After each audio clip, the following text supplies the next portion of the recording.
எபிரேயர் 11ஆம் அதிகாரத்துல நிறைய காரியங்கள் சொல்லப்படுது. அதுல 6வது வசனம் சொல்லுது, விசுவாசம் இல்லாமல் தேவனுக்கு பிரியமாயிருப்பது கூடாத காரியம். தேவனிடத்துல வருகிற நாங்க ஜெபிக்கிறோம், ஆண்டவரை தேடுறோம், ஆலயத்துக்கு வர்றோம்.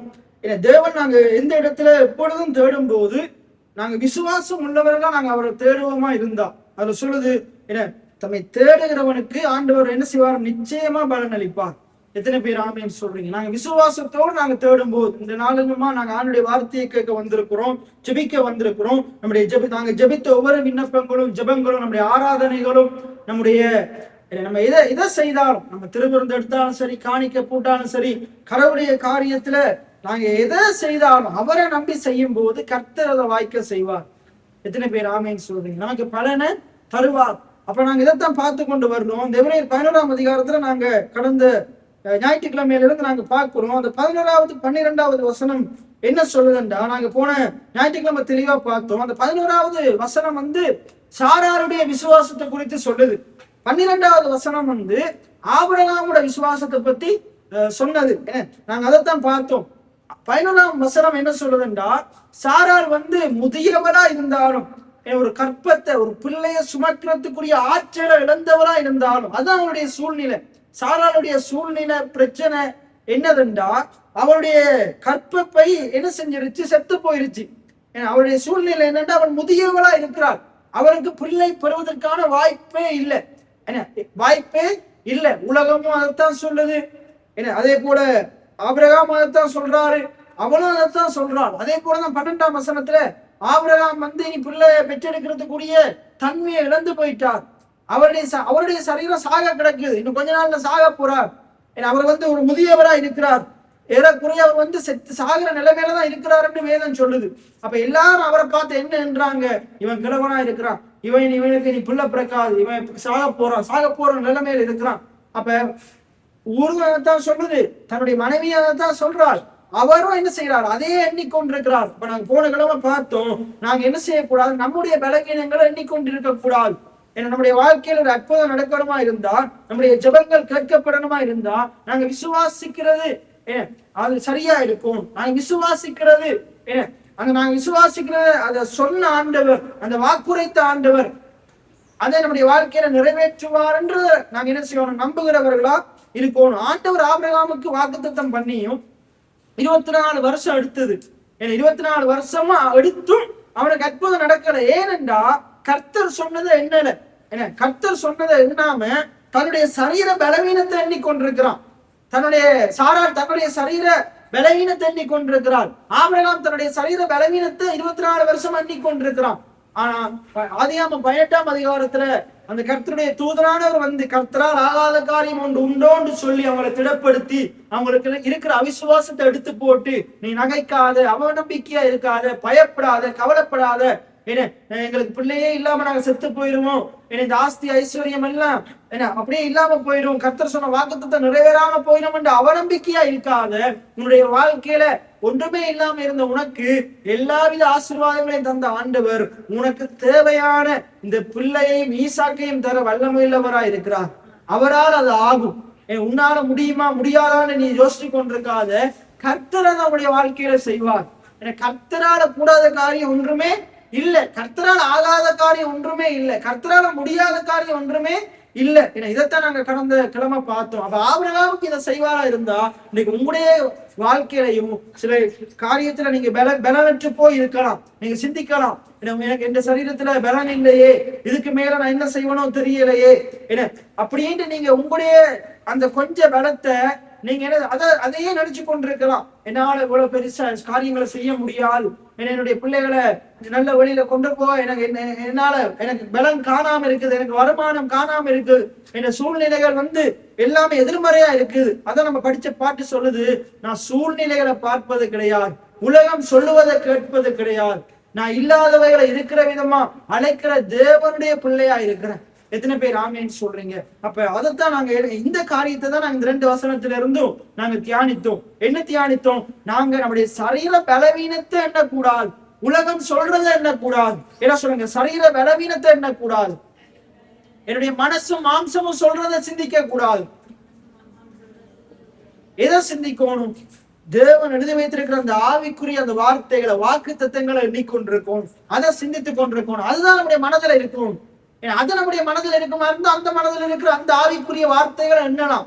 ஆனா இன்னைக்கு நம்முடைய மனதுல, அநேகருடைய மனதுல என்ன இருக்குது? இந்த உலகத்தின் காரியங்கள் இருக்குது. அதனாலதான் ஆண்டவர் ரோமர் 12:2 பவுலை கொண்டு எழுதியிருக்கிறாரு, உங்கள் மனம் புதிதாகிறதுனாலே மறுரூபம் ஆகுங்கள். அதே போல ஜோவான் 3 ஜோவான்ல 2ஆம் வசனத்துல சொல்லப்படுது. அங்க என்ன சொல்லப்படுதுன்னா, பிரியமானவனே உன் ஆத்மா வாழ்கிறது போல. அப்படின்னா என்னது? உன் ஆத்மா எப்படி இருக்குதோ அப்படித்தான் உன் வாழ்க்கை இருக்க போகுது. அப்ப உன் ஆத்மா வாழ்கிறது போல நீ எல்லாவற்றிலும் வாழ்ந்து சுகமா இரு. அப்ப இந்த உலகத்துல நாங்க எல்லாவற்றிலையும் வாழ்ந்து நல்லா சுகமா ஆசீர்வாதமா இருக்கணுமா இருந்தா, முதலாவது எது வாழணும்? நம்முடைய ஆத்மா வாழ்ந்து இருக்கணும், நம்முடைய ஆத்மா சுகித்து இருக்கணும், நம்முடைய ஆத்மா எப்படி இருக்கணும்? செழிப்பா இருக்கணும். அப்பதான் வாழ்க்கையில செழிப்பு வரும். நம்முடைய ஆத்மாவோட கடவுளுடைய வார்த்தை நிறைந்திருந்தாதான் நம்முடைய வாழ்க்கையில கடவுளுடைய வாக்குத்தத்தம் நிறைவேறும். எத்தனை பேர் ஆமேன்னு சொல்றீங்க? ஏன்னா நம்முடைய ஆத்மாவில், நம்முடைய மனதுல வார்த்தை நிறைந்திருந்தாதான் நம்முடைய வாழ்க்கை அந்த வார்த்தைக்கு ஏற்றபடி இருக்கும். ஏன்னா அதான் நீதிமொழி 23:7 சொல்லுது, உங்கள் இருதயத்தின் நினைவு எப்படியோ, உங்களுடைய இருதயத்தின் யோசனை சிந்தனை எப்படியோ அப்படித்தான் உங்களுடைய வாழ்க்கை இருக்க போகுது. அதனாலதான் நாங்க அனுதினமா ஆண்டுடைய சமூகத்துல வந்து அவருடைய வார்த்தையை கேட்கிறோம், வீடுகள்லையும் வார்த்தையை கேட்கிறோம். ஏனென்றா வார்த்தையால நிரப்பப்பட்ட இருதயம் அது என்ன செய்யும்? அந்த மனிதனுடைய வாழ்க்கையை மாற்றும். எத்தனை பேர் ஆமேன்னு சொல்றீங்க? வார்த்தையினால நிரப்பப்பட்ட இருதயம் அந்த மனிதனுடைய பேச்சை மாற்றும், அந்த மனிதனுடைய வாழ்க்கையை மாற்றும். எதன்படி மாற்றும்? அந்த வார்த்தையின்படி மாற்றும். எத்தனை பேர் ஆமேன்னு சொல்றீங்க? ஏன்னா அந்த வார்த்தைக்குள்ள ஜீவன் இருக்கு, அந்த ஜீவன் தேவனா இருக்கிறார். என்ன எத்தனை பேர் ஆமேன்னு சொல்றீங்க? தேவனுடைய வார்த்தை ஜீவன் ஆவியா இருக்குன்னு நானுடைய வார்த்தை சொல்லுது. ரைட். இப்ப போன கிழமை நம்ம தெளிவா பார்த்தோம். என்னது? நாங்க வந்து நம்முடைய சரீர பலவீனத்தை எண்ணக்கூடாது, உலகம் சொல்றதை எண்ணக்கூடாது. நாங்க எதை எண்ணணும்? நாங்க எதை எண்ணணும்? தேவன் சொன்ன வாக்குத்தத்தத்தை எண்ணணும். தேவன் எப்படிப்பட்டவர் என்றதை எண்ணணும். எத்தனை பேர் ஆமேன்னு சொல்றீங்க? எத்தனை பேர் ஆமேன்னு சொல்றீங்க? சாரால் எப்படி எண்ணுனாங்க? 16ஆம் வசனம் சொல்லுது, வாக்குத்தத்தம் பண்ணினவர் அவர் உண்மையுள்ளவரா இருக்கிறார். அந்த வசனத்தை வாசிங்க. 16வது வசனம், விசுவாசத்தினாலே பாருங்க, சாரால் எப்படி எண்ணினாலும் வாக்குத்தத்தம் பண்ணினவர் உண்மையுள்ளவர் என்று எண்ணி. என்ன சொல்லுங்க? வாக்குத்தத்தம் பண்ணினவர் உண்மையுள்ளவர் என்று எண்ணி. அப்ப நீங்களும் நானும் எதை பத்தி, யாரை பத்தி எண்ணணும்? என்ன பவுல் சொல்றாரு, நான் விசுவாசிக்கிறவர் இன்னார் என்பதை அறிந்திருக்கிறேன். அறிந்திருந்தா என்ன செய்யணும்? அவரையே எண்ணிக்கொண்டிருக்கணும், அவரையே சிந்தித்துக் கொண்டிருக்கணும். போன கிழமை சொன்னேன், வெளிநாட்டுல இருக்கிற மாமாவை எண்ணக்கூடாது, பக்கத்து வீட்டுல இருக்கிற மாமியே எண்ணக்கூடாது. யார எண்ணணும்? கர்த்தரை பத்தி எண்ணிக்கொண்டிருக்கணும், கர்த்தரை பத்தி சிந்திச்சு கொண்டிருக்கணும். ஏனென்றா அவர் வாக்கு பண்ணினவர், அவர் உண்மையுள்ளவரா இருக்கிறார். அவர் பண்ணின வாக்கு தத்தத்தை நிறைவேற்ற போதுமானவரா இருக்கிறார். என்ன சொல்லுங்க? என் ஆண்டவர் உண்மையுள்ளவரா இருக்கிறார், என் ஆண்டவர் போதுமானவரா இருக்கிறார். எத்தனை பேர் ஆமீன்னு சொல்றீங்க? அப்ப இதுல அழகா சொல்லுது, சாரால் வந்து அவளுக்குள்ள விசுவாசம் இருந்தபடினால்தான் அவருடைய எண்ணம் சரியா இருந்தது. அப்ப உங்களுக்குள்ள விசுவாசம் இருக்குமா இருந்தா உங்களுடைய எண்ணம் சரியா இருக்கும். எத்தனை பேர் ஆமீன்னு சொல்றீங்க? உங்களுடைய எண்ணம் சரியா இருக்கும், உங்களுடைய நினைவுகள் சரியா இருக்கும், நீங்க யோசிக்கிற சிந்திக்கிற காரியங்கள் சரியா இருக்கும். என்ன ஒரு இடத்துல சொல்லுது, என்னுடைய மாம்சம், ஒரு சங்கீதக்காரன் ஒரு இடத்துல எழுதி வைத்திருக்கிறான், இந்த மண்ணோடு ஒட்டி கொண்டிருக்கிறது. அப்படின்னா அவன் வந்து உலகத்தோடு ஒட்டி கொண்டிருக்கிறான். அவனுடைய எண்ணங்கள் வந்து, அவனுடைய யோசனைகள் வந்து, மனுஷனுடைய யோசனைகள் சிந்தனைகள் வந்து உலக பிரகாரமான காரியத்தோடு ஐக்கியமா இருக்குது. ஆனா நம்முடைய ஐக்கியம் தேவனோடையும் அவருடைய வார்த்தையோடையும் இருக்குமா இருந்தா அவருடைய எண்ணங்கள் தான் நம்முடைய எண்ணமா இருக்கும். பைபிள் சொல்லுது, கிறிஸ்துவின் சிந்தையை தரித்துக் கொள்ளுங்கள் என்று வேதம் சொல்லுது. அப்ப நம்முடைய எண்ணங்கள் மிகவும் முக்கியம், நம்முடைய எண்ணங்கள் மிகவும் முக்கியம். அதைத்தான் இந்த 12ஆம் அதிகாரத்துல இருந்து வசனத்துல இருந்து நாங்க என்ன செய்ய போகிறோம்? கற்றுக்கொள்ள போகிறோம். என்ன சாரால் வந்து எப்படியாக தேவனை எண்ணினார் என்றா அவர் உண்மை உள்ளவர் என்று எண்ணினார். இன்னைக்கு இந்த உலகத்துல நம்ம மனுஷன் வந்து, எல்லா மனுஷனும் எப்படி இருக்கிறான்டா, மனுஷனிடத்துல உண்மை தன்மையை நாங்க என்ன செய்ய முடியாது, எதிர்பார்க்க முடியாது. இன்னைக்கு நம்ம எதிர்பார்த்துதான் ஏமாந்து போகிறோம். ஏன்னா நீங்க மனிதனிடத்துல பூரணமான 100% உண்மையா இருப்பான்னு நீங்க நினைப்பீங்களா இருந்தா நீங்க ஏமாந்து போவீங்க. ஆகையினால பைபிள் அடிக்கடி நானும் போதிச்சிருக்கிறேன், வேதமும் சொல்லுது, ஏன்னா மனிதன் மேல நீ உன்னுடைய நம்பிக்கையை வைக்காத, மனுஷனை நம்புவதை பார்க்கிறோம், கர்த்தர் பேரில் பற்றுதலா இருப்பதே நலம். என்ன மனுஷனை நம்பாத. மனுஷன் ஏனென்ற மனுஷன் அவனும் பலவீனனா இருக்கிறான். அவனுக்குள்ளே குற்றம் குறைகள் பலவீனங்கள் இருக்குது. அவனும் என்ன செய்யறான், நாளுக்கு நாள் இந்த இடத்துல இருக்கிற ஒவ்வொருவரும் எப்படிப்பட்டவங்களா இருக்கிறோம் என்றால், நாளுக்கு நாள் அவருடைய வார்த்தையினால கழுவி சுத்திகரிக்கப்பட்டு கொண்டே இருக்கிறோம், பரிசுத்தமாக்கப்பட்டு கொண்டே இருக்கிறோம். எத்தனை பேர் ஆமீன் சொல்றீங்க?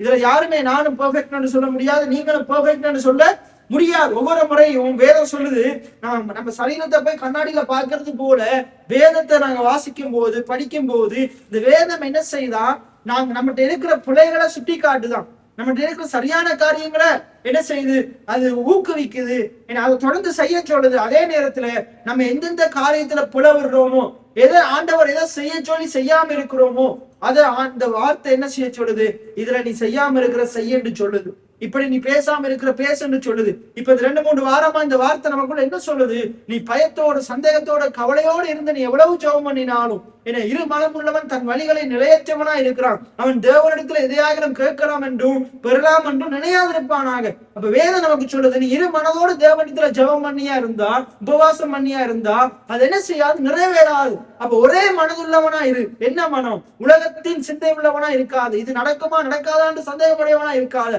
கர்த்தர் சொன்ன வாக்குத்தத்தத்தின்படி நடக்கும் என்று விசுவாசி. ஒரே மனமுடையவனா இரு. அது என்ன மனம்? கர்த்தரை போல அவருடைய வார்த்தை மேல விசுவாசம் உள்ளவனா இரு. சாராள போல விசுவாசம் உள்ளவனா இரு. உன்னுடைய மனதை ஒரே மனதை மாற்றிக்கோ. என்னுடைய நிறைய பேருக்கு இரு மனம். ஒருவேளை இவங்க தராம போயிட்டாங்கண்டா, செய்யாம போயிட்டாங்கண்டா, கர்த்தர் தராம, இப்படிதான் உலகத்துல மனுஷன் ஏமாத்திருக்கான். அதே போல கர்த்தரையும் அப்படி பாக்குறாங்க. என்னது, அவனும் இப்படித்தான் சொன்னா செய்யல, கர்த்தரும் இப்படி சொல்லிட்டாரு செய்ய மாட்டார். இல்ல, கர்த்தர் வாக்கு மாறாதவரா இருக்கிறார். எத்தனை பேர் ஆமைன்னு சொல்றீங்க? அப்ப அவர் மேல ஒரே மனதுள்ளவங்களா இருங்க, ஒரே மனதுள்ளவங்களை, ஏக சிந்தை உள்ளவங்களா இருங்க. சபைக்குள்ள வருகிற விசுவாசிகள் எப்படி இருக்கணும் என்று வேதம் சொல்லுது. ஏக மனம் உள்ளவங்களா, ஒரே விசுவாசம் உள்ளவர்களா இருக்கணும் என்று வேதம் சொல்லுது. அப்ப இந்த சாராளுடைய வாழ்க்கையில இருந்தும் ஆபிரகாமுடைய வாழ்க்கையில இருந்தும் நாங்க விசுவாசத்தை அதிகமா கற்றுக்கொள்ளலாம். ஏனடா வேதம் சொல்லுது, அவங்க விசுவாசத்துக்கு தகப்பனா இருக்கிறாங்க, தாயா இருக்கிறாங்க. வேதம் சொல்லுது, உன்னுடைய தகப்பனாகி ஆபிரகாமையும் உன்னை பெற்ற சாராளையும் நோக்கி பாருங்கள். அவங்களை நோக்கி பார்க்க சொல்லுது. வேதத்துல நிறைய பரிசுத்தவான்கள் இருக்கிறாங்க, நிறைய தீர்க்கதரிசிகள் இருக்கிறாங்க. ஆனா அவங்களையெல்லாம் பார்க்க சொல்லாம, அவங்களையும் பார்க்கணும், நல்ல காரியங்கள் எடுத்துக்கொள்ளணும். ஆனா பிரதானமா ஆபிரகாம நோக்கி பாரு, சாராளை நோக்கி பாருன்னு ஏன் சொல்லுதுண்டா, அவங்க விசுவாசத்துக்கு ஒரு எடுத்துக்காட்டா இருக்கிறாங்க.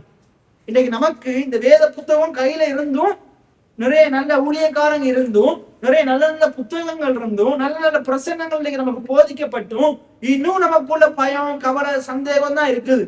விசுவாசத்துல இன்னும் நிறைய பேருக்குள்ள விசுவாசம் இல்ல.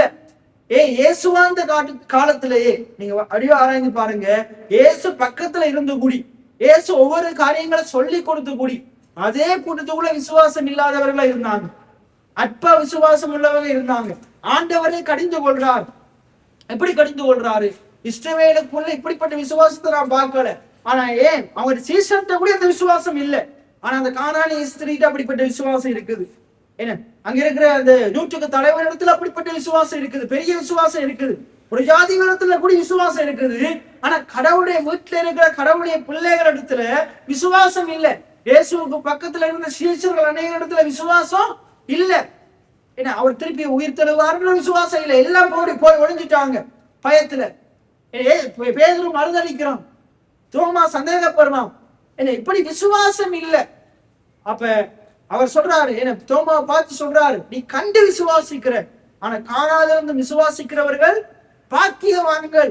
அப்ப அங்க என்ன நடக்குது, என்ன சொல்றாரு? வேதம் முழுவதும் என்ன பார்க்கிறோம்னா, இயேசுவோடு கூட இருந்தவர்களுக்கு என்ன இல்லை, விசுவாசம் இல்லை. அப்ப ஆண்டவர் இதனாலதான் பரிசுத்த ஆவியானவர் எழுதி இருக்கிறாரு, இவங்களெல்லாம் சீஷர்களை நோக்கி பாருன்றதை விட அவங்க ஆபிரகாம சாராளை நோக்கி பாரு. ஏனென்றா இந்த சீஷர்கள் மற்ற பரிசுத்தவான்கள் எல்லாம் இயேசு கூட இருந்தே அவங்களோட விசுவாசம் ஸ்திரத்தன்மையா இல்லை. என்ன, பலவிதமான நெருக்கங்கள் சூழ்நிலைகள் வரும்போது நம்முடைய விசுவாசம் அசைவுற பார்க்குது.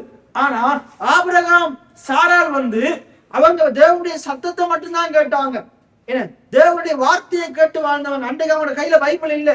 என்ன, அவங்களை கொண்டு கர்த்தர் என்ன செய்தாரு, இந்த உலகத்துக்கு என்ன செய்தார், விசுவாசத்தை ஆண்டவர் என்ன செய்தார், அதிகமா வெளிப்படுத்தினார். அதுக்கு முன்னுக்கும் விசுவாச நம்பிக்கை இருந்தது. ஆனா ஆபிரகாமுடைய காலத்துல இருந்துதான் என்ன செய்யுது, இன்னும் அதிகமா என்ன கடவுளை விசுவாசத்தை பத்தி என்ன நடக்குது? ஆபிரகாம் கடவுளை விசுவாசிச்சான், அது அவனுடைய வாழ்க்கையில நீதியா எண்ணப்பட்டது.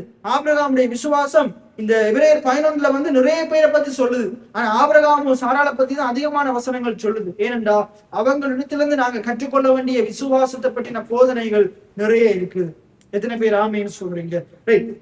அப்ப போன கிழமை நம்ம என்ன பார்த்தோம்டா, ஆபிரகாமும் சாராளும் தங்களுடைய அந்த ஆதியாகம 18 அந்த கர்த்தருடைய தூதரானவர் கர்த்தரால் ஆகாத காரியம் ஒன்று உண்டு சொல்லி அவங்கள விசுவாசத்துல திடப்படுத்ததுக்கு பிறகு அவங்க என்ன செய்தாங்க? அடுத்த 10 மாதத்துல புள்ள பிறக்குது. எப்படி பிறக்குதுண்டா, அவங்க தங்களுடைய சிந்தனைகளை, மனதை, யோசனைகளை ஒருநிலைப்படுத்துறாங்க. இனி நான் இவங்க இந்த பக்கத்து வீட்டுக்காரன், இந்த வேலைக்காரன், இல்லாட்டி எனக்கு இருக்கிற இந்த என்னை சுத்தி வாழ்கிற ஜனங்கள் சொல்றத நான் என்ன போறது கிடையாது. நான் என் கர்த்தர் சொன்ன வாக்கு தத்துவத்தை நான் என்ன போறேன். கர்த்தர் உண்மையுள்ளவர் என்றதை என்ன போறேன். கர்த்தர் வல்லவர் என்றதை என்ன போறேன். இந்த தீர்மானத்தை எடுத்தாங்க. யார் எடுத்தா? சாராளும் எடுத்தாங்க, ஆபிரகாமும் எடுத்தாங்க. அதுக்கு முன்னுக்கு என்ன செஞ்சு கொண்டிருந்தாங்க? கர்த்தருடைய வார்த்தைய வாக்கு தத்துவத்தை குறிச்சு நகைத்து சிரித்து கொண்டிருந்தாங்க. யாரு? ஆபிரகாமும் சாராளும். அது ஆதியாகமம் 18 பார்க்கிறோம். நகைத்து சிரித்து கொண்டிருந்தவங்களை உறுதியா சொல்லிட்டு போறாரு, இன்னொரு உற்பவ காலத்துல, இன்னொரு 10 மாதத்துல உன்னுடைய கையில ஒரு குமாரன் இருப்பான், அவன் பேர் ஈசாக்கு. அவர் சொன்னபடியே 10 மாதத்துல ஈசாக்கா சாரால் பெற்று எடுத்தார். எத்தனை பேர் ஆமேன்னு சொல்றீங்க? அப்ப இதைத்தான் நாங்க போன கிழமை பார்த்தா. உங்களுடைய வாழ்க்கையிலையும் நான் ஒன்று சொல்றேன். நீங்க நினைச்சு கொண்டிருக்கலாம், என்னுடைய வருமானம் கொஞ்சம், எனக்கு இருக்கிறது கொஞ்சம், நான் வாழ்றது இந்த சின்ன உதயபுரத்துல இந்த கிராமத்துல நான் வாழ்றேன், நான் என்ன பெருசா சாதிச்சிட போறோம், நாங்க என்ன பெருசா செஞ்சிட போறோம், நம்மளுடைய சபை சின்னது, நம்ம என்ன செஞ்சிட போறோம் இப்படின்னு நீங்க சிந்திச்சு கொண்டிருக்கலாம். கர்த்தர் எப்படிப்பட்ட மனிதனையும் எடுத்து உயர்த்த வல்லவரா இருக்கிறார். எப்படிப்பட்ட மனிதனையும் ஆண்டவர் கொண்டு பெரிய பெரிய காரியங்களை செய்ய வல்லமை உள்ளவரா இருக்கிறார். எத்தனை பேர் ஆமேன்னு சொல்றீங்க? ஆடு மேய்க்கிறவன் எடுத்து அரசன் ஆக்கிறான்.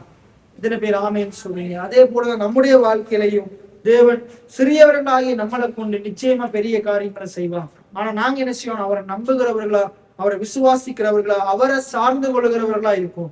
எத்தனை பேர் ஆமேன்னு சொல்றீங்க? ரைட். அப்ப நாங்க இந்த வசனத்தை இன்னொருக்கு நாங்க படிப்போம். 11ஆம் வசனத்தை திருப்பி இருக்கு, எல்லாம் சேர்ந்து வாசிங்க. விசுவாசத்தினாலே சாராலும் வாக்குத்தத்தம் பண்ணினவர் உண்மையுள்ளவர் என்று எண்ணி கற்பம் தரிக்க பலனடைந்து. ரைட், இதைத்தான் பார்க்க போகிறோம். எல்லாம் சொல்லுங்க, கற்பம் தரிக்க பலனடைந்து.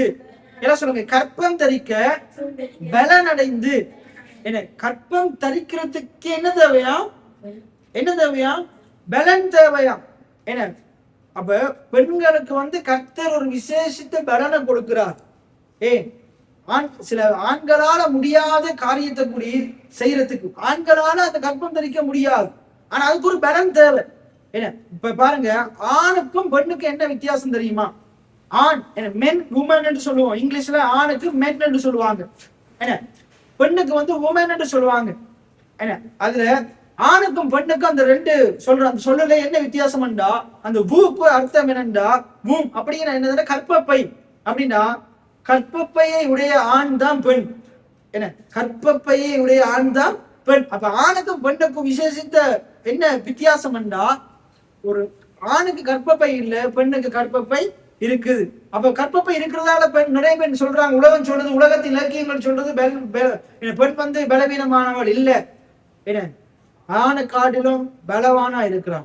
எத்தனை பேர் ஆமேன்னு சொல்றீங்க? ஏனென்றா வேதமே சொல்லுது, கற்பம் தரிக்க பலன் அடைந்து. அதுக்கு ஒரு பலன் தேவை, அதுக்கு தேவனுடைய உதவி தேவை. எத்தனை பேர் ஆமேன்னு சொல்றீங்க? அதனாலதான் வேதம் சொல்லுது, பிள்ளையானவர் பெண்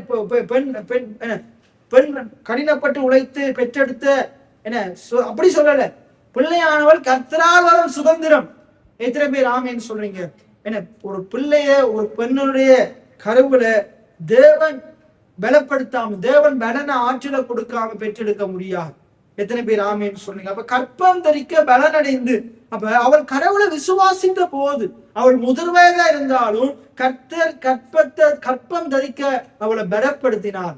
எத்தனை பேர் ஆமேன்னு சொல்லுங்க? இன்னைக்கு நம்மகிட்ட இருக்கிற காரியங்கள் இன்னைக்கு சின்ன சின்ன காரியமா இருக்கலாம். இன்னைக்கு நம்ம பெருசாகணும், மேல வரணும், முன்னேறணும் நாங்க என்ன செய்யறோம்? நாங்க விருப்பப்படுறோம், முன்னேற முடியல. நான் உங்களுக்கு சொல்றேன், உங்களை பலப்படுத்துகிற கிறிஸ்துவ நீங்க சார்ந்து கொள்ளும் போது, அந்த பலப்படுத்துகிற கிறிஸ்து என்ன செய்வாருண்டா, அவர் உங்களுக்கு தேவையான, உங்களுக்கு அவசியமான உங்கள் சூழ்நிலைகள் மத்தியில வந்து எடுத்து அவர் அற்புதத்தை செய்ய ஆண்டவர் என்ன செய்வாரு? அவர் உங்களை பலப்படுத்துகிறவராய் இருக்கிறார்.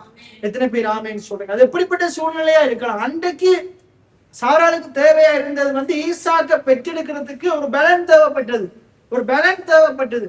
கர்த்தர் அவளுக்கு தேவையான அந்த பலனை கொடுத்தார்.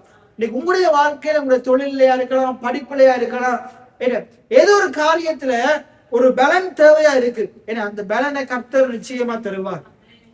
உபாகமம் 8:18 சொல்லுது, ஆண்டவர் வந்து ஐஸ்வர்யத்தை சம்பாதிக்கிறதுக்கு பலனை தருகிறவரா இருக்கிறார். எல்லாம் சொல்லுங்க, என் ஆண்டவர் ஐஸ்வர்யத்தை, பணத்தை, வருமானத்தை சம்பாதிப்பதற்கு எனக்கு பலன் தருகிறவராய் இருக்கிறார்.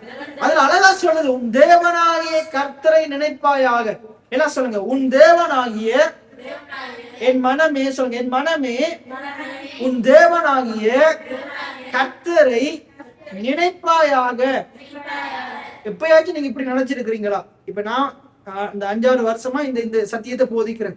இந்த 5 வருஷத்துக்கு முன்னாடி எப்பயாச்சும் கடவுளை நீங்க நினைச்சிருக்கிறீங்களா? எப்படி நினைச்சிருக்கிறீங்களா?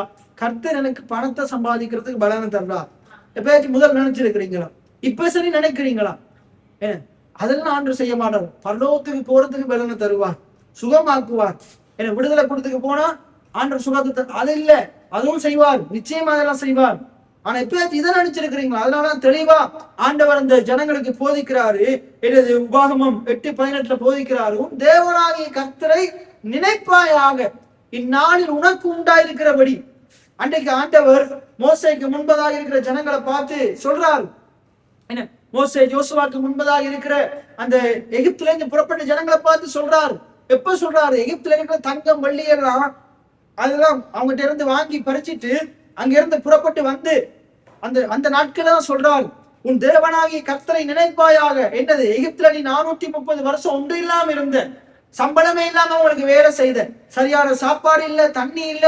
ஏன்னா அவங்க போடுற அந்த சின்ன கொஞ்சம் சாப்பாட்டுக்காக நீ என்ன செய்த? நாள் முழுவதும் வேலை செய்த.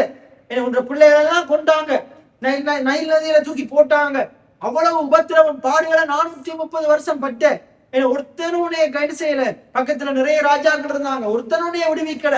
நிறைய பேர் இருந்தாங்க, ஒருத்தனும் உனக்கு தேவையானதை சந்திக்கல. ஆனா வானத்தையும் பூமியையும் உண்டாக்கின ஆண்டவர், உன் தகப்பனாகி ஆபிரகாம், ஈசாக்கு, யாக்கோபனுடைய ஆண்டவர் உன்னை எகிப்திலிருந்து வெள்ளியோடும் பொன்னோடும் புறப்பட பண்ணினார்.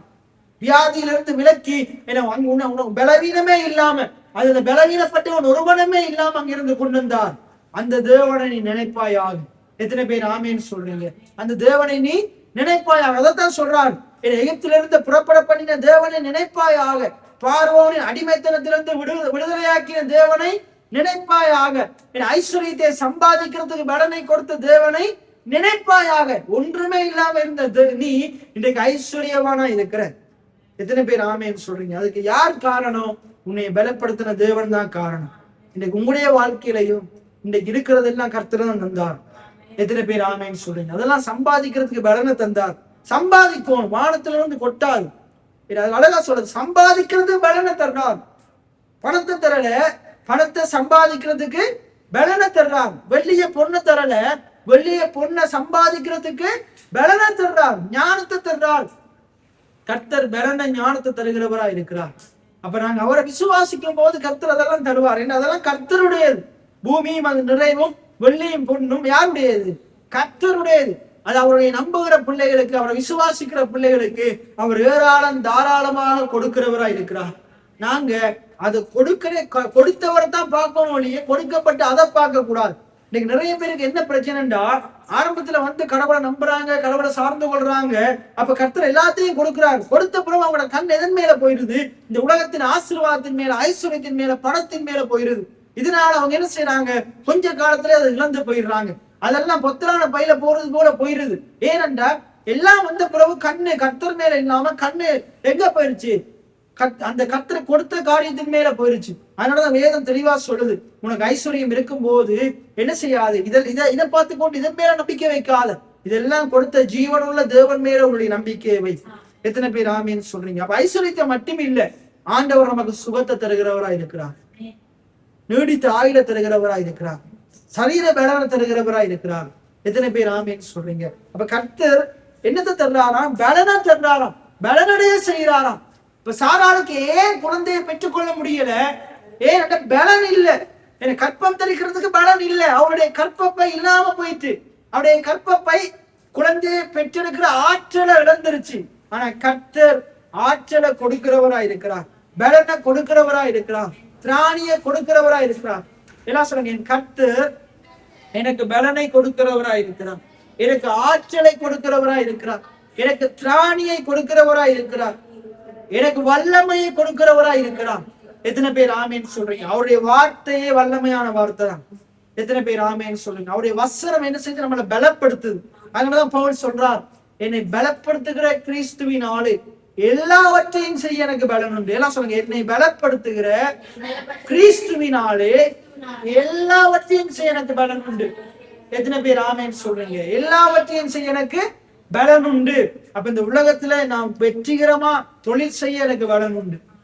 எத்தனை பேர் ஆமேன்னு சொல்றீங்க? நன்றாக படிக்க எனக்கு பலன் உண்டு. எத்தனை பேர் ஆமேன்னு சொல்றீங்க?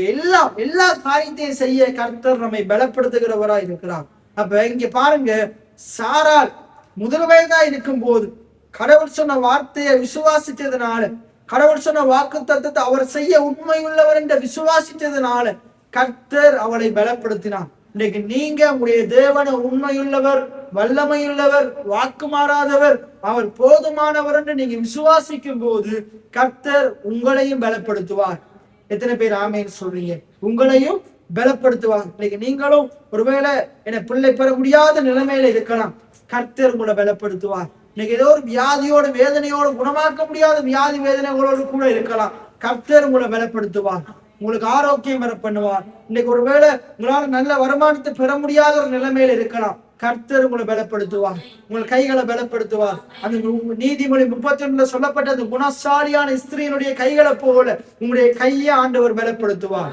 எத்தனை பேர் ஆமேன்னு சொல்றீங்க? அப்ப கர்த்தர் நம்மை பலப்படுத்துகிறவரா இருக்கிறார். அவரை விசுவாசிக்கிற பிள்ளைகளை கர்த்தர் பலப்படுத்துவார். அவரை நம்புகிற விசுவாசிக்கிற பிள்ளைகள் பலவீனமா இருக்க மாட்டாங்க. எல்லாம் சொல்லுங்க, அவரை நம்புகிற, அவரை விசுவாசிக்கிற நான் பலவீனா இருக்க மாட்டேன், பலவீனனா இருக்க மாட்டேன். என் கர்த்தர் எனக்கு ஆரோக்கியம் வர பண்ணுகிறவரா இருக்கிறார், அவரே என் தீர்க்காயுசா இருக்கிறார், அவரே என் பலனா இருக்கிறார், அவரே என் கண்மலையா இருக்கிறார், அவரே என் துருகமா இருக்கிறார். எத்தனை பேர் ஆமேன்னு சொல்றீங்க? இப்படி எல்லாம் கர்த்தரை நீங்க விசுவாசிக்கும் போது, சாரார் உண்மை உள்ளவர் என்று விசுவாசிச்சார், அப்ப கர்த்தர் அவளை பலப்படுத்தினார். அப்ப நீங்க இப்படி எல்லாம் விசுவாசிக்கும் போது கர்த்தர் உங்களையும் பலப்படுத்துவார். எத்தனை பேர் ஆமேன்னு சொல்றீங்க? தொடர்ந்து வாசிங்க, அந்த வசனத்தை திருப்பி வாசிச்சு தொடர்ந்து வாசிங்க.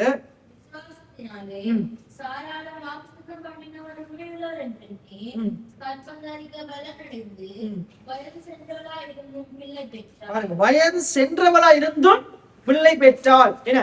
அப்ப நீங்க விசுவாசிக்கிறவர்களா இருந்தா போதும், உங்களுடைய நிலைமை எப்படிப்பட்டதா இருந்தாலும் கர்த்தர் அற்புதம் செய்வார். எத்தனை பேர் ஆமேன்னு சொல்லுங்க? நீங்க வயசுக்குள்ள ஆளா இருந்தாலும் சரி, குழந்தையா இருந்தாலும் சரி, வாலிபரா இருந்தாலும் சரி, கடவுளை எவன் ஒருவன் விசுவாசிக்கிறானோ கர்த்தர் அவனை கொண்டு பெரிய காரியங்களை செய்வான். தாவீது சின்ன பையன் தான், அவன் விசுவாசிச்சான். சிங்கத்தின் கைக்கும் கரடியின் கைக்கும் என்னைய தப்பு வித்தவர் அப்படின்னு அவன் என்ன சொல்லல, அவனுக்குள்ள பெருமை இல்லை, தாழ்மைதான் இருந்தது. நான் தான் சிங்கத்தை கொண்டேன், நான் தான் அதை கொண்டேன். இன்னைக்கு ஒரு பாம்பு அடிச்சுட்டு நம்ம ஆக்கள் கலைக்கிற கதை இருக்கு. ஏன்னா அவன் சிங்கத்தையும் கரடியையும் அது வாயையும் கிழிச்சிட்டு என்ன சொல்றான், நான் தான் கொண்டேன்னு சொல்லல.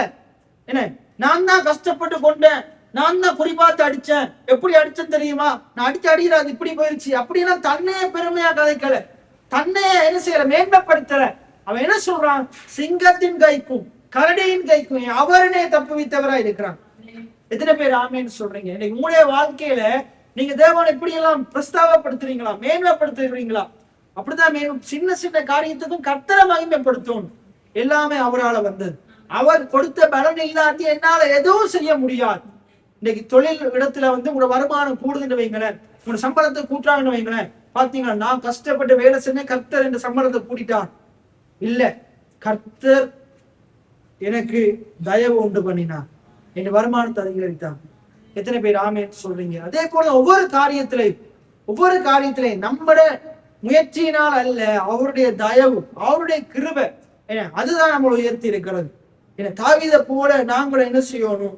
அவரை விசுவாசிக்கிறவர்களா இருந்தா நாங்க அவரை மேன்மைப்படுத்துவோம், அவரை உயர்த்துவோம், அவரை பலனை சார்ந்து கொள்ளுவோம்.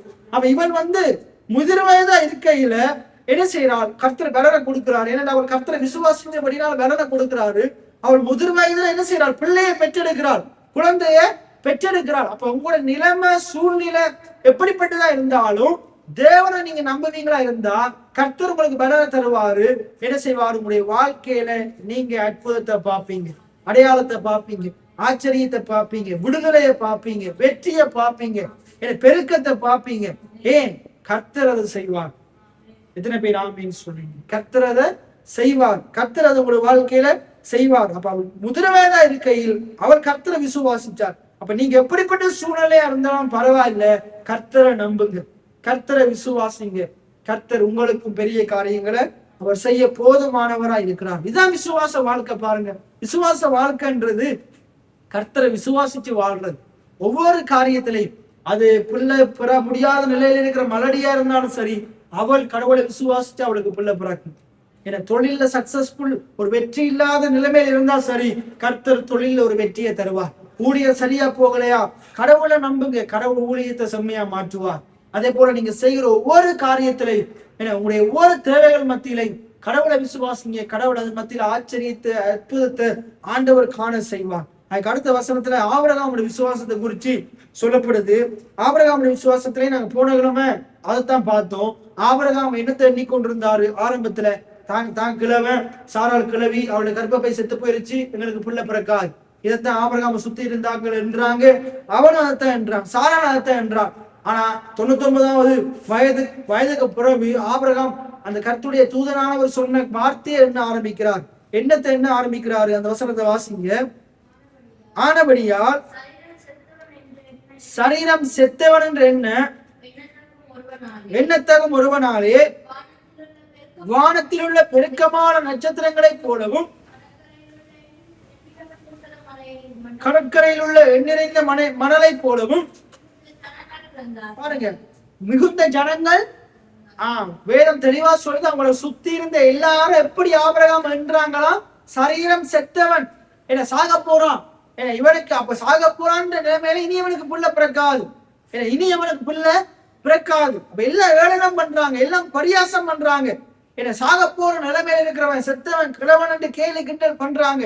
ஆனா வேதம் சொல்லுது, சரீரம் செத்தவன் என்று எண்ணத்தகும் ஒருவனாலே இனி முடிஞ்சது, ஒன்றுமில்லை, நான் சாக போறேன், என் வாழ்க்கையில நான் எதிர்பார்த்த பிள்ளைய நான் பார்க்கவே இல்லைன்ற நிலைமைக்கு ஆபிரகாம் வந்துட்டான்.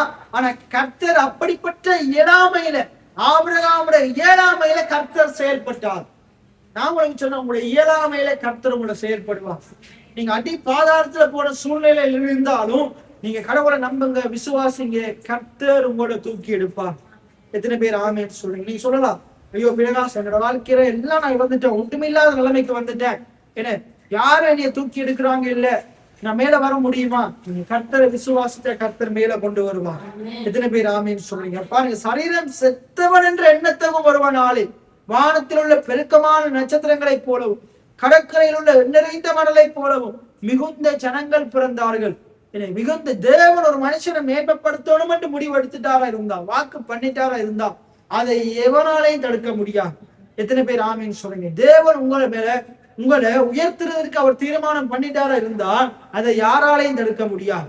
உங்களோட சரீர பலவீனத்தால தடுக்க முடியாது, உங்களோட மாம்ச பலவீனத்தால தடுக்க முடியாது. எத்தனை பேர் ஆமீன் சொல்றீங்க? பிசாசால தடுக்க முடியாது, தடுக்க முடியாது. என்ன கர்த்தர் எல்லாவற்றின் மேலே உங்களை பலப்படுத்துவார். எத்தனை பேர் ஆமேன் சொல்றீங்க? ஆகையினால கர்த்தரை முற்றிலும் நம்புகிறவர்களா, சார்ந்து கொள்ளுகிறவர்களா நாங்க இருக்கும் போது, நம்ம எப்படிப்பட்ட நிலைமையில இருந்தாலும் கர்த்தர் நமக்கு அற்புதத்தை செய்கிற தெய்வமா இருக்கிறார். கர்த்தர் நம்மளை ஆச்சரியமா நடத்துகிற தெய்வனா இருக்கிறார். ஏன்னா அதுக்கு அடுத்த 12வது வசனத்தை மட்டும் நாங்க பார்த்து நாங்க முடிப்போம்.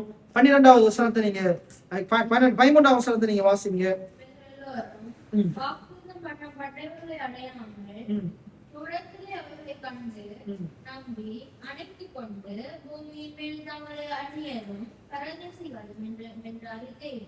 இந்த இடத்துல பாருங்க, இந்த இடத்துல அதுல சொல்லுது பாருங்க, அவங்க வாக்குத்தத்தம் பண்ணப்பட்டதை இந்த மாபெரும் மனிதர்கள் அனைவரும் இறுதி வரை தங்களுடைய விசுவாசத்துடனே வாழ்ந்தார்கள். எல்லாம் சொல்லுங்க.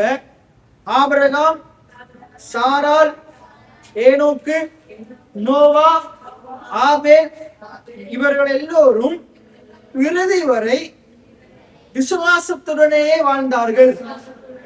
இறுதி வரை எப்படி வாழ்ந்தாங்களா?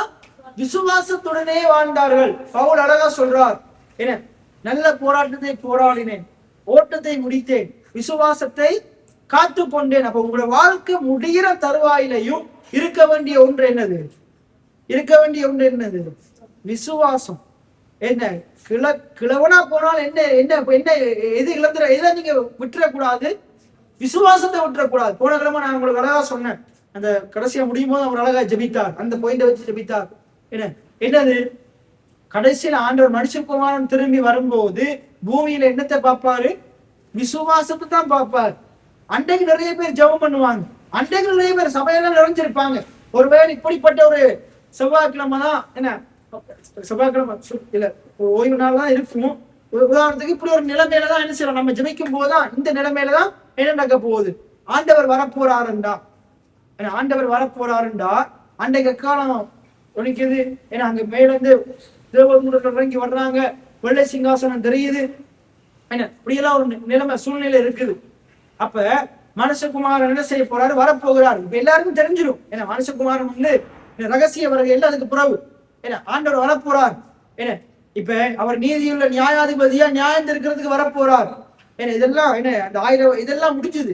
என்ன சொல்றது, இந்த 1000 வருஷ அரசாட்சி எல்லாம் அப்ப ஆண்டவர் வரப்போறார். இப்படி ஒரு சூழ்நிலை. ஏன்னா இப்ப நியாயந்திருக்க போறார். இப்ப இந்த எல்லாம் என்ன செய்வாங்க? பயத்துல என்ன செய்வாங்க? பெட்ரோலுக்கு கலைஞ்சு தெரிகிற மாதிரி அப்ப என்ன செய்வாங்க? அன்றைக்கு ஜெபிப்பாங்க, உபவாசம் இருப்பாங்க, திறப்பின் வாசல் எல்லா வாசல்லையும் நிற்பாங்க.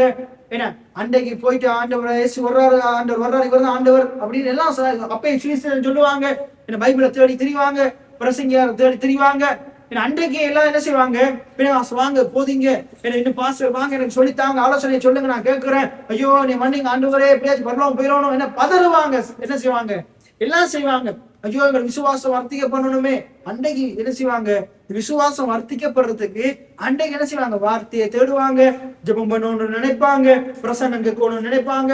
ஐயோ அந்த பிறகு சொல்றாலும் ஜெபம் எல்லாம் பிரசங்கம் எல்லாம் கேட்க சொல்லிச்சு, பைபிள் எல்லாம் படிக்க சொல்லிச்சு, பைபிளை பிரியத்தோடு எடுத்து படிக்க சொல்லிச்சு, ஏன்னா பைபிள வார்த்தையை சொல்ல சொல்லிச்சு. அன்றைக்கு எல்லாம் ஆண்டவர் நான் பரலோகத்துக்கு போயிடுவேன் விசுவாசம் அறிக்கைலாம் பண்ணுவாங்க. ஆனா அவனுக்குள்ள அது மாய்மாலமான விசுவாசமா தான் இருக்கும், பொய்யான ஜெபமா தான் இருக்கும், பொய்யான உபவாசமா தான் இருக்கும். ஏன்னா அது உண்மையான விசுவாசமா இருக்காது. ஏன்னா அப்ப விசுவாசம் இல்லாததுனால, ஏன்னா கடவுளை அன்றைக்கு அவன் நம்பாததுனால, உலகத்துல வாழ்ந்த நாட்கள்ல தன்னுடைய விசுவாசத்தை அவன் காத்து கொள்ளாததுனால அந்த ஆத்மாவை அந்த ஆவிய ஆத்மாவை ஏன்னா கர்த்தர் என்ன செய்ய மாட்டார்? அங்கீகரிக்க மாட்டார். அந்த பலியை கர்த்தர் சுகந்த வாசனையா உகந்த வழியை ஏற்றுக்கொள்ள மாட்டார். ஏன்னா அவன் என்ன செய்திருவாரு? கர்த்தர் அன்றைக்கு அவன் கத்தாவே நானும் கர்த்தர் கேட்க மாட்டார். ஏன்னா அந்த ஆத்மா வந்து அக்கினிக்கிரையாக போயிடும். அதே போலதான் அறுப்பு காலம் வரும்போது இப்படித்தான் அநேகர் என்ன செய்வாங்க? கைவிடப்பட்டுருவாங்க. ஆகையினால இங்க வேதம் தெளிவா சொல்லுது பாருங்க, விசுவாசத்தை நாங்க என்ன செய்வோம்? காத்து கொள்வோம். இந்த மாபெரும் மனிதர்கள் அனைவரும் இந்த 13ஆம் வசனத்தை வந்து ஒரு விளக்க பைபிள் எப்படி சொல்லுது? இந்த மாபெரும் மனிதர்கள் அனைவரும் இறுதி வரை தங்கள் விசுவாசத்துடனே வாழ்ந்தார்கள். யார சொல்லுது? ஆபிரகாம், சாராள், நோவா, ஏனோக்கு, ஆபேல், இவங்க எல்லாம் எப்படி சொல்லுது வேதம்? மாபெரும் மனிதர்கள். என்ன சொல்லுங்க? மாபெரும் மனிதர்கள். இவங்க எப்படி வாழ்ந்தாங்களா? இறுதி வரை மரணம் வரை எப்படி வாழ்ந்தாங்கன்னா விசுவாசத்தோடு வாழ்ந்தாங்க. ஏனோக்கு ஒவ்வொரு நாளும் என்ன செய்யறான்? கடவுளோட நேரத்தை செலவழிச்சான். ஏன்? கடவுளை விசுவாசிச்சான். ஏன்னா நீங்களும் ஒவ்வொரு நாளும் கடவுளை விசுவாசித்தீங்கன்னா கடவுளோட நேரத்தை செலவழிப்பீங்க. எத்தனை பேர் ஆமேன்னு சொல்றீங்க? அப்ப உங்களுடைய வாழ்க்கையிலையும் இறுதி வரைக்கும் உங்களுடைய விசுவாசத்தை விட்டு விலகிடக்கூடாது. கர்த்தர் மேலையும் அவருடைய வார்த்தையின் மேலே இருக்கிற விசுவாசத்தை விட்டு விலகிடக்கூடாது. இதை சொல்றது, இந்த மாபெரும் மனிதர்கள் அனைவரும் இறுதி வரை தங்கள் விசுவாசத்துடனே வாழ்ந்தனர். இவர்கள் வாக்களிக்கப்பட்டதை பெற்றுக் கொள்ளாமல் வெகு தூரத்திலே அவைகளை கண்டு நம்பி அணைத்துக் கொண்டனர். என்ன சொல்லுங்க? வெகு தூரத்திலே அவைகளை கண்டு நம்பி அணைத்துக் கொண்டனர். இப்ப இதை உங்களுக்கு விளங்குறதுக்காக சொல்றேன். இப்ப ஆண்டவர் வந்து நம்முடைய இப்ப இந்த இந்த சபையில இந்த இடத்துல வந்து ஒரு கூட்டம் நடந்தது. என்ன இதே போல அங்க நம்ம பழைய பேசாளர் சேர்ச்சில வந்து ஒரு கூட்டம் நடந்தது. அப்ப வந்து என்ன இந்த ஒரு தீர்க்க தரிசனம் முதல் முறையாக சொல்லப்பட்டது. ஆண்டவர் நமக்கு 10,000 ஆத்துமாக்களையும் 40 ஊழியக்காரரையும் தருவார். அன்றைக்கு இன்றைக்கு நம்மளோடு இருந்தவங்க இன்றைக்கு இல்ல. என்ன சுப்பையா இன்னும் நிறைய பேர் என்ன செய்யறாங்க இருந்தாங்க. அவங்க இன்றைக்கு என்ன செய்யற நம்மளோட கண்ணுக்கு முன்னுக்கு இல்ல. ஆனா அன்றைக்கு இருந்தாங்க. இந்த வாக்குத்தத்தம் இந்த தீர்க்க தரிசனம் சொல்லப்பட்ட போது என்ன ஆனா அவங்க நான் விசுவாசிக்கிறேன். அவங்க விசுவாசத்தோடு 10,000 ஆத்மாக்கள் இருக்கிறத பார்த்திருப்பாங்க. அவங்க இன்றைக்கு அதை அனுபவிக்கல. இன்றைக்கு நம்மளோட என்ன செய்யறோம்? விசுவாசிக்கிறோம். என்ன ஆனா நிச்சயமா நம்முடைய எதிர்கால சந்ததி அதை காணும். எத்தனை பேர் விசுவாசிக்கிறீங்க? இப்படித்தான் அவங்க வாழ்ந்தாங்க. இந்த சபையில ஒரு நாள் 10,000 ஆத்மாக்கள் இருப்பாங்க, 40 ஊழியக்காரர் இருப்பாங்க. இன்றைக்கு கண்ணால மாம்ச கண்ணால பார்க்கும் போது இல்லாம இருக்கலாம். கடவுளை விசுவாசிக்கிறவங்க அதை அந்த இலக்க நோக்கித்தான் ஓடணும். கர்த்தர் கொடுத்த தரிசனத்தை நோக்கித்தான் ஓடணும். கர்த்தருடைய வார்த்தையை நோக்கித்தான் ஓடணும். எத்தனை பேர் ஆமேன்னு சொல்றீங்க? அப்ப இப்படித்தான் வாழ்ந்தாங்க. எப்படி வாழ்ந்தாங்க? இயேசு என்ற ஒருவர் வருவார், ஜனங்களை பாவத்திலிருந்து மீட்பார். இந்த இடத்துல சொல்றது பாருங்க, இந்த மாபெரும் மனிதர்கள் இறுதி வரை விசுவாசத்தோடு வாழ்ந்தார்கள். இவர்கள் வாக்களிக்கப்பட்டதை பெற்றுக் கொள்ளாமல் அப்படின்ற எண்ணத்தை பத்தி சொல்லுது. இப்ப நீங்க நினைக்கலாம், அதான் ஈசாக்க வாக்களித்த தேவன் ஈசாக்க கொடுத்துட்டாரே. என்ன சொல்றாரு? ஈசாக்க வாக்களித்த தேவன் ஈசாக்க கொடுத்துட்டாரு. அப்பே வாக்களிக்கப்பட்டதை பெறாமல் என்று சொல்லப்படுது. வாக்களிக்கப்பட்டதை பெறாமல் பெற்றுக்கொள்ளாமல் அவைகளை தூரத்திலே கண்டு எதை பத்தி சொல்லப்படுது? எதை பத்தி சொல்லப்படுதுண்டா கிறிஸ்துவ பத்தி சொல்லப்படுது. எத்தனை பேர் ஆமேன்னு சொல்றீங்க? எத்தனை பேருக்கு நான் சொல்றது விளங்குது? யார பத்தி சொல்லப்படுது? யார பத்தி சொல்லப்படுது? கிறிஸ்துவ பத்தி சொல்லப்படுது. இயேசுவ பத்தி சொல்லப்படுது. என்ன பேர் நான் சொல்றீங்க? இயேசுவைய வாக்கு பண்ணினாரு. ஆமா, உன் சந்ததின்னு ஆபிரகாமுக்கு சொன்னது வந்து அது நம்ம கலாத்தியர் ரோமரை படிச்சீங்கன்னா அதுல தெளிவா சொல்லப்படுது. உன் சந்ததின்னு சொல்லப்படுது. கொரிந்தியர்லயும் சொல்லப்படுது. உன் சந்ததின்னு சொல்லப்படும் போது அது ஈசாக்கு சொல்லல, கிறிஸ்துவ பத்தி சொல்லுது.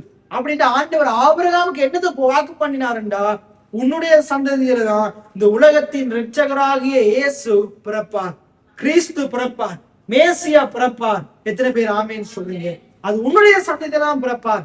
அப்ப ஆபிரகாம் அவன் வாழ்ந்த காலத்துல இயேசு பிறக்கலாட்டியும் ஆபிரகாம் அப்பவே என்ன செய்யறான்? கிறிஸ்துவ பார்த்தான். எப்ப பார்த்தான்? அந்த மலையில ஆதியாகமம் 22ஆம் அதிகாரத்துல அந்த மலையில ஈசாக்க பலி கொடுக்கும் போது ஈசாக்குக்கு பதிலாக என்ன ஒரு ஆடு அந்த புதர்ல போய் சிக்கி இருக்குது. அதுதான் ஆண்டவராகிய இயேசு கிறிஸ்து. என் சந்ததியில பிறக்கிற ஒவ்வொரு மனிதனுக்கும், ஒவ்வொரு என்னுடைய பிள்ளைகளுக்கும் பதிலாக என்னுடைய சந்ததியிலே பரிசுத்தமான ஒரு வித்து பிறக்கும். எத்தனை பேர் ஆமேன்னு சொல்றீங்க? இது வந்து ஆபிரகாமுக்கு வாக்கு பண்ணல, ஆபிரகாமுக்கு மட்டும் வாக்கு பண்ணல கிறிஸ்து பிறப்பார் என்று. ஆதியாகமம் 3ஆம் அதிகாரத்திலே வாக்கு பண்ணிட்டார் 15ஆம் வசனத்துல. ஸ்திரீயின் வித்து, அந்த ஸ்திரீயின் வித்து தான் யாரு? ஆண்டவராகிய இயேசு கிறிஸ்து. அவர் பிசாசின் தலையை நசுக்குவார். எத்தனை பேர் ஆமேன்னு சொல்றீங்க? அப்ப அவங்க என்ன செய்தாங்க? தங்களுடைய வாழ்க்கையில எவ்வளவு காரியம் நிறைவேறினாலும் அவங்க இயேசு கிறிஸ்துவை நோக்கி வாழ்ந்தாங்க, பரலோக வாழ்க்கையை நோக்கி வாழ்ந்தாங்க, நித்தியத்தை நோக்கி வாழ்ந்தாங்க. ஒருமனே ஆபிரகாமும் சாராளும் பழைய ஏற்பாட்டு பரிசுத்தவான்களும் கிறிஸ்துவ மட்டும் என்ன செய்யல, அதை மட்டும் இயேசுவை மட்டும் விசுவாச கண்கள்ல பார்க்கல. அவரோடு நானும் நீங்களும் ஆபிரகாமும் பழைய ஏற்பாட்டு பரிசுத்தவான்களும் என்றென்றைக்கும் தேவனோடு பரலோகத்துல வாழ்ற வாழ்க்கையும் பார்த்தாங்க. அதுதான் 10வது வசனம் சொல்லுது. 10வது வசனத்தை வாசிங்க. 10வது வசனம், ஏனெனில் அஸ்திபாரங்களுக்குள்ளே ஆபிரகாம் வந்து தேவன் உண்டாக்கின கட்டின அந்த நல்ல அஸ்திபாரமுடைய அந்த நகரத்துக்கு காத்திருந்தான். அப்படின்னு ஆபிரகாம் பரலோகத்துக்கு காத்திருந்தான். எத்தனை பேர் ஆமேன்னு சொல்றீங்க? அப்ப ஆபிரகாம் இயேசுவுக்கு காத்திருந்தது மட்டும் இல்ல, இயேசு இந்த உலகத்தை பாவத்துல இருந்து மீட்டெடுப்பாரு அதை மட்டும் பார்க்கல. எதை பார்த்தா? மீட்டெடுத்து அவர் எல்லா ஜனங்களையும் அழைத்து கொண்டு போக மறுபடியும் வந்து பரலோகத்துல எல்லாரும் நாங்க வாழ்றதுக்கு ஒரு ஸ்தலத்தை ஆயத்தம் பண்ணி வச்சிருக்கிறார். அங்க நானும் எல்லாரும் அவரை விசுவாசிக்கிற எல்லாரும் வாழுவோம் என்றதை என்ன செய்தான்? விசுவாச கண்கள்ல பார்த்தான். இன்னைக்கு நீங்க அதை பாக்குறீங்களா? உங்களுக்கு அந்த நிச்சயம் இருக்குதா? நான் உங்களுக்கு நிறைய தடவை அந்த வெளிப்படுத்தல கற்பித்திருக்கிறேன். என்ன அந்த வெள்ளையங்கி தெளித்தவர்கள் திரளான ஜனங்கள் அங்க இருக்கிறாங்க. அப்ப ஆண்டவர் வந்து சொல்றாரு, இவங்க ஆட்டுக்குட்டியானுடைய ரத்தத்தினாலே தோய்த்து வெளுக்கப்பட்டவர்கள். இதை நான் பேசும்போது, இதை நான் பிரசங்கிக்கும் போது, நான் இதை பத்தி அறிஞ்சு கொள்ளும் போது நான் என்ன செய்தேன், அப்படியே ஒரு படமா பார்த்தேன். இப்ப நான் சொல்லும் போது இந்த ஒரு படமா நீங்க பாக்குறீங்களா? ஆண்டவர் வெள்ளை சிங்காசனத்தை விட்டு என்ன செய்யறாரு, இந்த தேவதூர்களை தாண்டி 24 மூப்பர்களை தாண்டி அங்க இறங்கி வந்து சொல்றாரு, இவர்கள் தான் ஆட்டுக்குட்டியானவருடைய இரத்தத்தினாலே தோய்த்து வெளுக்கப்பட்டவர்கள். அது யாரு? வெள்ளையங்கி தரித்தவர்கள் யாரு? நானும் நீங்களும் தான். அப்படின்னு என்ன அர்த்தம்? இயேசுவின் ரத்தத்தினால கழுவப்பட்டதன் மூலமாக நாங்க பரலோகத்துக்கு போறோம். எத்தனை பேர் ஆமேன்னு சொல்றீங்க? அதைத்தான் ஆபிரகாம் என்ன செய்தாங்க? தூரத்திலே கண்டு, அதுல சொல்றது பாருங்க, தூரத்திலே கண்டு 13ஆம் வசனம் என்ன சொல்லுங்க, இவர்கள் வாக்களிக்கப்பட்டதை பெற்றுக் கொள்ளாமல் வெகு தூரத்திலே அவற்றை கண்டு நம்பி அணைத்து கொண்டனர். அந்த சத்தியத்தை ஏற்றுக்கொண்டாங்க, அணைத்துக் கொண்டாங்க, விசுவாசிச்சாங்க. இன்றைக்கு நம்மளும் இயேசுடைய வருகைக்காக காத்திருக்கிறோம். எத்தனை பேர் விசுவாசிக்கிறீங்க? அவர் நிச்சயமா வரப்போகிறார். நான் அவரோடு கூட எடுத்துக்கொள்ளப்பட போகிறேன். அவர் என்னையும் எடுத்துக்கொள்ள போறார். அவருடைய சமூகத்துக்கு நான் போறேன். அவருடைய சமூகத்துல எப்ப நித்தியமா பேரின்பமா நான் வாழ போகிறேன், சந்தோஷமா வாழ போகிறேன். எத்தனை பேர் நம்புறீங்க? எத்தனை பேர் இந்த சத்தியத்தை அணைத்துக் கொள்றீங்க? இந்த சத்தியத்தை விசுவாசிக்கிறீங்க? எத்தனை பேர் ஆமேன்னு சொல்றீங்க? அப்ப இந்த பூமியில அவங்களுக்கு எல்லாம் கிடைச்சது, எல்லாம் கிடைச்சிட்டே இனி அவ்வளவுதான் போதும் அப்படி வாழல. ஏன்னா அவங்க நித்தியத்துக்காக, ஏன்னா நித்திய அந்த இயேசு கிறிஸ்து உலகத்துக்கு வந்து இந்த பூமியை ரட்சிக்க போறார், பரலோகத்துக்கு அதை இலக்கா வைத்து வாழ்ந்தாங்க. அப்ப அதை போன இடமே சொன்னேன், அதை நோக்கி நாங்க வாழ்வோமா இருந்தா இந்த பூமிக்குரிய வாழ்க்கை ஆசீர்வாதமா இருக்கும். இந்த பூமியில நம்முடைய குறைகள் ஆண்டு நிறைவாக்குவார். எத்தனை பேர் ஆமேன்னு சொல்றீங்க? அப்ப நான் என்ன சொல்லணும்டா, இந்த உலகத்துல நாங்க மேன்மையா வரணும், அந்த சிந்தனை இருக்கணும். ஏன்னா நம்ம உயர்ந்த இடத்துக்கு வரணும். இன்னைக்கு எனக்கு ஒரு சிந்தனை இருக்குது, எனக்கு ஒரு பார்வை இருக்குது. என்னது? ஆண்டவர் நிச்சயமா இந்த இடத்துல ஒரு பெரிய திருச்சபையை தருவார், 10,000 ஆத்மாக்களை தருவார், நிறைய ஊழியக்காரங்களை தருவார். இன்னைக்கு இருக்கிறவங்க எல்லாம் நல்ல நல்ல ஊழியக்காரங்களா இருப்பாங்க. ஏன்னா நல்ல ஆண்டவர் இன்னைக்கு இருக்கிற சிதறி போன விசுவாசிகளையும் கொண்டு வருவார். எத்தனை பேர் ஆமேன்னு சொல்றீங்க? இந்த தேசத்தை நமக்கு சுதந்திரமா தருவார். இந்த பூமியில எல்லைகளெல்லாம் உனக்கு சொந்தமாக சொன்ன ஆண்டவர் தருவார். அதே நேரத்துல இது மட்டும் நம்ம இலக்கா இருக்கக்கூடாது. ஏன்னா வெறும் 10,000 ஆத்மாக்கள் இல்ல, அதுலயும் மேலானவைகளை காணும்படி ஆண்டவர் செய்வார். இது மட்டும் இலக்கா இருக்கக்கூடாது. நான் என்ன சொல்றேன்டா, இது மட்டும் நம்முடைய தூர பார்வை இருக்கக்கூடாது. நாங்க அதையும் தாண்டி பார்க்கணும். என்னத்தை பார்க்கணும்? நானும் இந்த ஜனங்களும், இந்த உலகத்துல இருக்கிற எல்லா ஜனங்களும் ரட்சிக்கப்பட்டு ஆட்டுக்குட்டியான ரத்தத்தினால தோய்க்கப்பட்டு நாங்க அந்த ராஜ்யத்துக்குள்ள போய் அவரோடு வாழுகிற வாழ்க்கை, அந்த சத்தியத்தை நாங்களும் அணைத்துக் கொள்ளுகிறவங்களா இருப்போம். இதைத்தான் சொல்லுது. இன்றைக்கு அவங்க அது கண்ணால பார்க்கலாட்டியும் அது நடக்கும் என்று விசுவாசிச்சாங்க, அதை அணைத்து கொண்டாங்க. நீங்க எத்தனை பேர் விசுவாசிக்கிறீங்க? எத்தனை பேர் விசுவாசிக்கிறீங்க? இயேசு நிச்சயமா வருவார். எத்தனை பேர் ஆமேன்னு சொல்லுங்க? அவரோடு நாங்க என்றென்றைக்கும் வாழுவோம். எத்தனை பேர் ஆமேன்னு சொல்லுங்க? இயேசு மரித்த காலத்துல ஆபிரகாம் இல்லை, ஆனா இயேசு மரித்த பிறகு நம்ம வாழ்றோம். எத்தனை பேர் ஆமேன்னு சொல்லுங்க? ஆனா ஆபிரகாம் இயேசுவோட மரணத்தை விசுவாசிச்சான். மனிதர்களுக்கு பதிலா அந்த ஆட்டுக்கடாவை போல இயேசுவும் ஒரு நாள் என்ன செய்வாரு? என்னுடைய சந்ததிக்காக மரிப்பார், என்னுடைய சந்ததியினுடைய பாவங்களுக்காக, ஆதாமுக்குள்ள பிறந்த ஒவ்வொருவருடைய பாவத்துக்காக ஆண்டவர் மரிப்பார், அவங்க எங்களை கிறிஸ்துவுக்குள்ள அவர் கொண்டு வருவார். ஆபிரகாம் விசுவாசிச்சான். ஏன்னா இன்னைக்கு நம்ம அதற்கெல்லாம் புறவு வாழ்றோம். ஏன்னா இன்னைக்கு நாங்க நீதிமான்கள் விசுவாசிக்கிறோம். ஆனா அதே போல இன்னைக்கு நம்முடைய காலத்திலே நடக்காத காரியம் ஒன்று இருக்குது, இயேசுடைய வருகை. ஆனா அது நிச்சயமா நடக்கும். எத்தனை பேர் ஆமேன்னு சொல்றீங்க? அப்ப இதைத்தான் இந்த வசனம் சொல்லுது. எல்லாம் என்னோட சேர்ந்து சொல்லுங்க. இந்த மாபெரும் மனிதர்கள் அனைவரும் இறுதி வரை தங்கள் விசுவாசத்துடனே வாழ்ந்தனர். இவர்கள் வாக்களிக்கப்பட்டதை பெற்றுக் கொள்ளாமல் வெகு தூரத்திலே அவற்றை கண்டு நம்பி அணைத்துக் கொண்டனர். வெகு தூரத்திலே அவைகளை கண்டு நம்பி அணைத்துக் கொண்டனர். அப்ப நாங்களும் என்ன செய்யணும்? விசுவாசத்தோடு. இன்னொரு மொழிபெயர்ப்பை வாசிப்போம். விசுவாசத்துடன், எல்லாம் என்னோட சேர்ந்து சொல்லுங்க. விசுவாசத்துடன் வாழ்ந்த இந்த மக்கள் எல்லோரும் இறக்கும் போதும் அந்த விசுவாசத்திலேயே இறந்தார்கள். இன்றைக்கு எத்தனை பேர் விசுவாசத்தோடு வாழ்றீங்க? ஒவ்வொரு நாளும் எத்தனை பேர் விசுவாசத்தோடு வாழ்றீங்க? அப்ப இறக்கும் வரைக்கும் விசுவாசம் இருக்கணும். என்ன அதைத்தான் சொல்லுது. அவங்களும் இறக்கும் வரைக்கும் அந்த விசுவாசத்தோட இறந்தார்கள். என்ன எப்படி சாகும் போது என்ன சொன்னாங்க? என்னுடைய காலத்துல நிறைய ஆண்டவர் காரியத்தை தந்திருக்காரு, ஏன்னா நான் காணாதவைகளையும் என்ன செய்வார்? கடவுள் என்னுடைய சந்ததியை நிறைவேற்றுவார், என் பிள்ளைகளுடைய வாழ்க்கையில நிறைவேற்றுவார். எத்தனை பேர் ஆமேன்னு சொல்றீங்க? ரைட். விசுவாசத்திலே இறந்தார்கள் எல்லாம் சொல்லுங்க. ஏனெனில் அவர்களோ வாக்குறுதி பண்ணப்பட்டதை அப்போது பெற்றுக் கொள்ளவில்லை. அவர்கள் தூரத்திலே அதை கண்டு வரவேற்று மகிழ்ச்சி கொண்டவர்களாக மட்டும் இருந்தார்கள். எப்படியா? தூரத்துல கண்டு வரவேற்று மகிழ்ச்சி கொண்டவர்களாக இருந்தார்கள். அப்படின்னு என்ன செய்தாங்க? கண்களை எடுத்து பார்த்தாங்க. என்னது இன்றைக்கு அதை நான் அனுபவிக்கலாட்டியும் என் சந்ததி அதை காண போகுது.